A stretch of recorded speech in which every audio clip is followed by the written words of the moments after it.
All right, guys, so I'm gonna go over a beginner's setup to start bass fishing.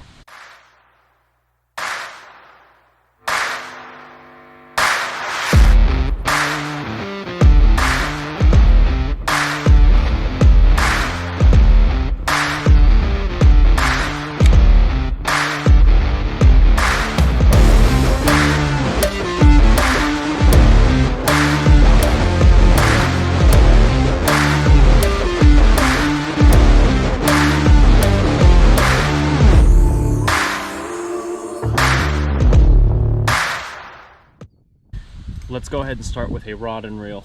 It's just a pretty standard 6'6" spinning reel combo.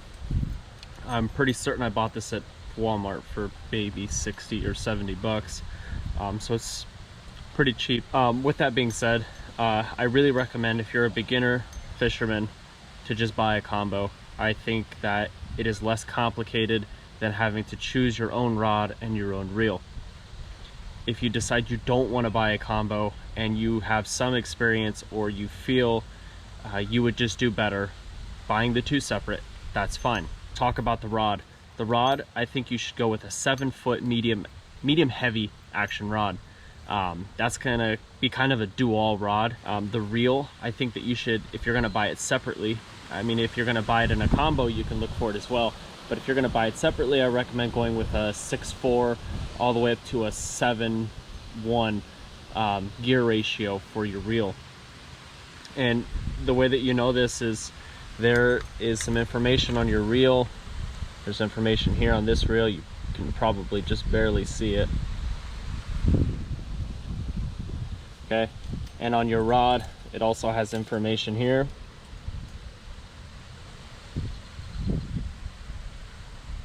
And what that tells you guys is, it tells you the length in feet and inches of your rod. It also tells you the size line that you should be using for that rod, and also tells you the recommended lure weight. I would stay, if you're a beginner fisherman, I would stay within these preferences that are already on the rod. I feel like it's going to make your life a little less complicated, and it's not going to put too much information all on top of you at once. So I would stay within that. Just a quick overview of the rod. I would go with a 7-foot, even if you buy it in a combo, buy a 7-foot medium action or medium heavy action, and the ratio, the gear ratio, you'll want somewhere around 6'4" all the way up to a 7'1" gear ratio. And what the gear ratio is simply how many revolutions per rotation that spool is going to spin. So if it's a 6'4" gear ratio, it's going to spin, your spool is going to spin 6.4 times when you turn the handle one time.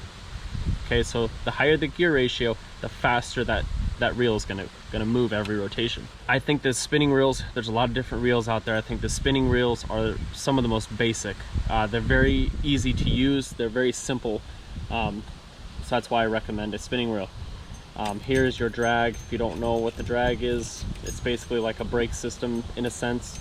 So make sure you have your drag set right.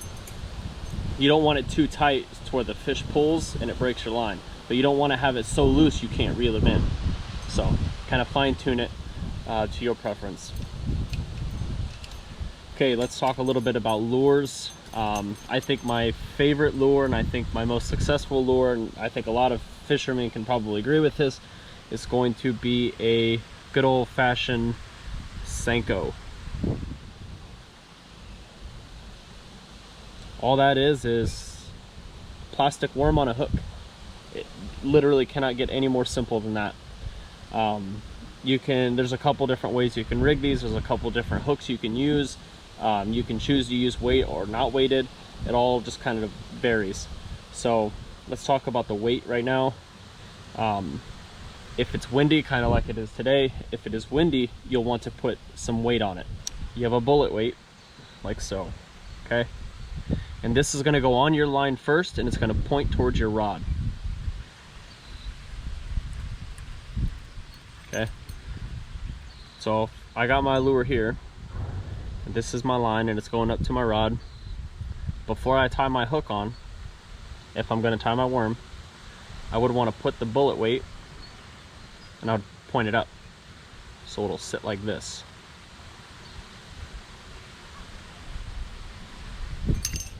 So it'll sit like this.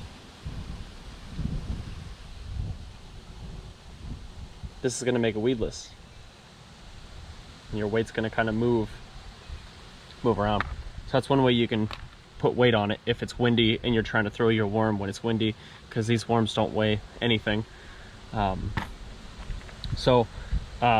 With that being said, the different type of worms you can get all kinds of different colors. You can get purple. This is a 5-inch, I believe this is a 4-inch. Yeah, this is a 5-inch worm. This is a 4-inch worm. This is a really big 6-inch worm. This is black and green flake. You don't have to throw just worms. You can throw creature baits like these, or craws like these, and you can throw all of these on the exact same hook. The same hook.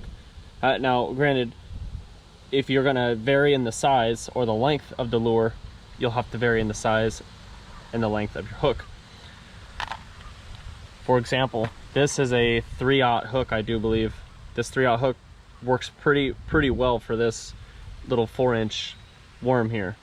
But if I wanted to put on this 6-inch worm, I'm only covering literally a third of that worm. So that fish could bite anything beyond that hook, which is way too much for the fish to bite, and not get hooked. That's the last thing that you want. That's a real pain. Anyway, so if you're going to upgrade the size or the length of your lure, you should upgrade your hook. You can rig up creature baits and craws very similar to your worms. Now, I have the spring hooks here with the little springs that you just screw in. They're very simple. For a beginner, I think this is the easiest way to go. You just take your flat part and you literally just screw it in. Once you screw it in, all you need to do is measure where this 90 is on your hook, pinch it right there, and then that's where your hook will go through and back out the top, just like that.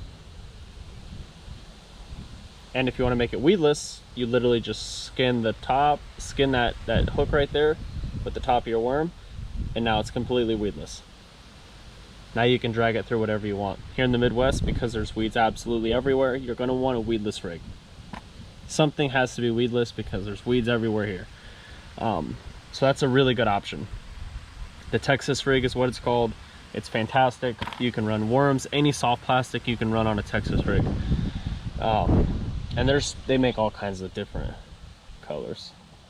Look at, they got these worms here. So I will say, you're going to choose your lures. There are two definite things you need to consider, and that is water clarity. If you're running if you're going to fish in stained water or really dark, murky water, you really should have a darker lure. You want to make a silhouette in that water and make it a little easier for the fish to find that lure. If you're running very clear water, if you're fishing in very clear water where you have a lot of visibility, where you can almost see the fish when you walk up to the bank, you want to run something very natural, very light colored, because the fish will be feeding off of sight. This is a pretty good natural color. This green and green pumpkin and black flake is a really good color. This one here too is a really good natural color. I've had a lot of success with this. If you're curious how to rig something up like this, you just screw the head in. Yep, and then you just measure up on the body. I wouldn't use this hook just because the hook's too small for the lure, but I'm just going to show you. And that's how you would rig that up.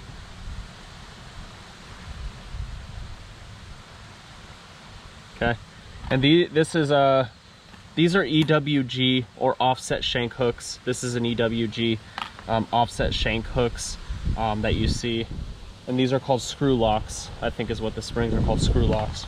Okay, moving on. Let's talk about a crankbait. Here's a square bill that represents a bluegill, called a square bill because of the square bill here. These things shake ridiculously and you can hear the rattles. Okay, this tells you here at the bottom, this dives between 2 and 5 feet depending on your retrieve. These are fantastic. The point you really want to make, and the concept behind the fishing, you have to think about it in very simple terms. You're really trying to mimic what the bass are preying on in that body of water. So if you know there's a lot of bluegill in the water, if you know there's a lot of minnows in the water, there's worms everywhere, so worms are in the water. That's what these fish are preying on. So you want to mimic that prey, okay? So this is a perfect representation of a bluegill. And the way it shakes and rattles mimics an injured bluegill. So it's a great thing to have in your tackle box. It's very easy to use. You cast and you just do a nice consistent retrieve will be just fine. If you want to mix it up and pause in between a couple of times, you can. That'll work just fine. Another one is a blade bait. It's almost the exact same thing as a square bill, except it's lipless. It's got no bill. There's no square on it, there's no nothing. So it just zooms through the water, shimmying left and right, okay? Treble hooks as well. So, again, a nice, slow, consistent retrieve will work just fine with that. There is a couple different top water lures you can use. I've had a lot of success with the Whopper Plopper. If you refer back to 1 or 2 of my videos, you'll see me using the Whopper Plopper, and I've actually caught a pretty good bass, a 3 or 4 pound bass on the Whopper Plopper in one of those videos. So those are some fantastic lures to use. They're reliable lures, and I think that's what's important. So in terms of catching the fish, when you do catch the fish and you know that you have a bite, as soon as you feel that bite, you want to wait 2 or 3 seconds. So if you think a fish hit your lure, wait 1, 2, between 2 and 3 seconds, you need to set the hook. You need to just set that hook. So when I say set the hook, you want to just basically pull your lure as if you're pulling it out of the water to catch that fish. If you don't set the hook, you risk the fish swallowing the lure. And if they swallow the lure, they swallow the hook. And if they swallow the hook, you've got a dead fish. So you don't want that to happen. So if you feel a bite, count 1, 2, boom, set your hook, okay? When you do catch the fish and you're reeling in, you want to keep tension on your line, okay? You want to mitigate the fish breaching the water, and you want to mitigate any slack in your line. Any slack in your line is going to increase the chances that fish can somehow get that hook unlodged, and you don't want that. So try to keep tension on the line, but you don't need to rip the fish constantly. Just try to keep consistent tension on that line. Consistently try to reel that fish in. Yeah, and that's pretty much that. So let's talk a little bit about fish or bass in general. Bass are ambush predators. They love to fish from cover. I love to hunt from cover. And cover meaning weeds, rock piles, laydowns, fallen trees, docks, anything that's considered structure in the water. Those bass are going to be around that. They're going to be waiting for fish to just swim on by unexpectedly and then just get hammered. So if you could find structure somewhere in that body of water, that's where you're going to find fish. That's just it. Quick tip too is if it's nice and cloudy like it is today and it's overcast, it's awesome to fish top water. Fish do not have eyelids, so when the sun is top of the sky and it's shining bright, those fish are going to be in shaded areas. When it's nice and cloudy and overcast like this, fish are going to be out roaming around, out swimming. So awesome time to fish top water. If it's windy like it is today, fish a spinnerbait. Spinnerbaits are great for windy conditions. I have, if you see lures like this, these are chatterbaits.